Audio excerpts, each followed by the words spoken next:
Well, it seems like people like to get into renewable energy because it's a very positive industry and a positive way to spend your time, your work time, that allows people to do something that's like the way they feel about life. They want to make a change for the better in the world, in their families, in their communities, in their neighborhoods. And so this aligns with that sort of a thing. It allows them to be positive and helpful to others and make change for the better.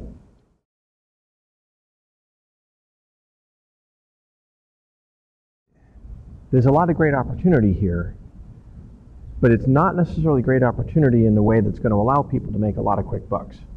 One of the things I talk about in the Find Your Dream Job in Solar classes I teach and the articles I've written is that one of the things about this industry is you do it because you love it. You do it because you love the people you're around. You don't do it because you're making a lot of money.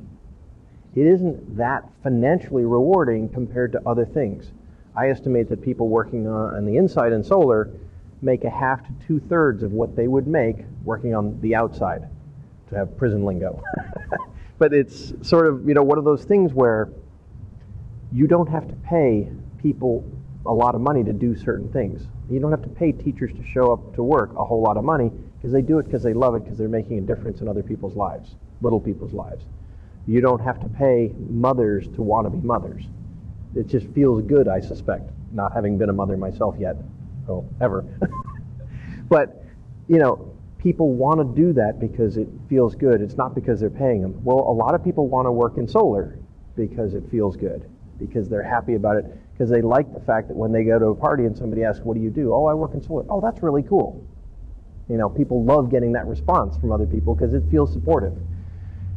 That draws a lot of people in, and that essentially creates an economic situation of a supply of workers. There's a lot of demand for workers, but there's also a heck of a supply of workers. And you don't have to pay people very much when there's a big supply. So those who want to come into this industry and make a quick buck because it looks like modules are $2 a watt really cheap, it looks like inverters are really cheap, and you can do it really cheap because wow, you can charge that much and it only costs you this much, somebody's making a killing. Turns out it really isn't as profitable. Now, you don't have to take my word for it. You can jump in and figure it out, but I think you'll eventually find out actually it's a little bit more work than you might have anticipated and a little less profitable than you might have anticipated, simply because there's so many people trying to get in. It is a competitive space. If you are into it because you love it, you'll enjoy the competition, you'll enjoy the camaraderie, you'll enjoy the workers. It's a fantastic and interesting group of people, and that'll be part of the reward, and you won't need the extra money to make it worth it.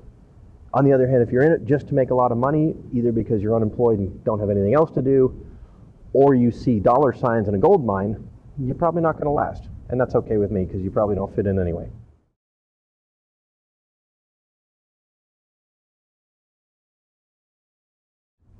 Certification, to me, helps people set themselves apart from those who are trying to make a quick buck or trying to find the easy way and don't want to do quality work.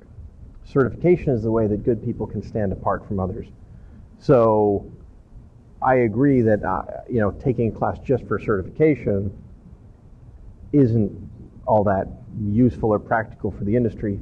I don't think most of the people taking these classes have that as their primary goal. I think they really do want to make themselves better, practitioners of their trade, either better salespeople or better technical salespeople or whatever it is. And certification is a way they can help set themselves apart, but they're not doing it before the certification. Or even if they are, that's kind of okay, because they're going to realize all of the other good things that the knowledge will enable them to do, not the certification, but the knowledge.